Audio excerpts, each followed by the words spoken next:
ನಮಸ್ಕಾರ ಎಲ್ರಿಗೂ. ಕಡಲೆಬೇಳೆದು ಮಸಾಲೆ ವಡೆ ಹೇಗೆ ಮಾಡೋದು ಅಂತ ನೋಡುವ. ನಾನು 1 ಪಾವನಷ್ಟು ಕಡಲೆಬೇಳೆಯನ್ನು 4 ಗಂಟೆ ಹಿಂದೆಯೇ ನೆನೆಸಿಟ್ಟಿದ್ದೆ. ಇದನ್ನೀಗ ನಾವು ರುಬ್ಕೊಳ್ಳುವ.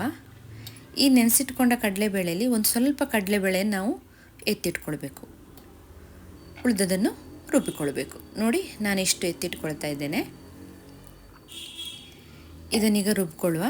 ಇದಕ್ಕೆ ನಾವು ಒಂದು 5 ಎಸಳು ಬೆಳ್ಳುಳ್ಳಿ, 3 ಹಸಿಮೆಣಸಿನಕಾಯಿ, 2 ಇಂಚಿನಷ್ಟು ಶುಂಠಿ ಇದನ್ನು ಕಟ್ ಮಾಡಿಕೊಳ್ಳುವ. ಈಗ ಇದನ್ನು ರುಬ್ಕೊಳ್ಳುವ. ರುಬ್ಬಾಗಿದೆ ನೋಡಿ, ಇಷ್ಟು ನೈಸಾಗಿ ರುಬ್ಬಿಕೊಳ್ಬೇಕು. ಆಮೇಲೆ ಇದನ್ನು ಒಂದು ಬೌಲಿಗೆ ಸರ್ವ್ ಮಾಡಿಕೊಂಡು ಇದಕ್ಕೆ ಮಸಾಲೆ ಪದಾರ್ಥಗಳನ್ನು ಹಾಕ್ಕೊಳ್ಬೇಕು. ಇದಕ್ಕೆ ನೋಡಿ, ಕೊತ್ತಂಬರಿ ಸೊಪ್ಪು, ಈರುಳ್ಳಿ, ಕರಿಬೇವಿನ ಸೊಪ್ಪು, ಹಸಿಮೆಣಸಿನಕಾಯಿ, ಗರಂ ಮಸಾಲೆ ಪುಡಿ ಮತ್ತು ಜೀರಿಗೆ ಇದಿಷ್ಟು ಹಾಕ್ಕೊಂಡು ಚೆನ್ನಾಗಿ ಮಿಕ್ಸ್ ಮಾಡಿಕೊಳ್ಬೇಕು.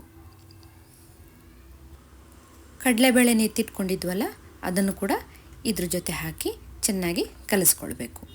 ರುಚಿಗೆ ತಕ್ಕಷ್ಟು ಉಪ್ಪು ಹಾಕಿ ಇದನ್ನು ಚೆಂದ ಕಲಿಸ್ಕೊಳ್ಳುವ. ಈಗ ಇದಕ್ಕೆ ಬೇಕಾದರೆ ತೆಂಗಿನಕಾಯಿ ತುರಿ ಕೂಡ ಹಾಕ್ಕೊಳ್ಬೋದು.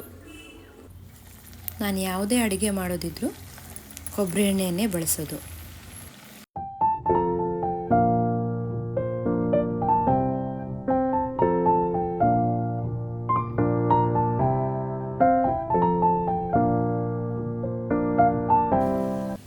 ನೋಡಿ ಸ್ನೇಹಿತರೆ, ಮಸಾಲೆ ವಡೆ ರೆಡಿ ಆಯಿತು.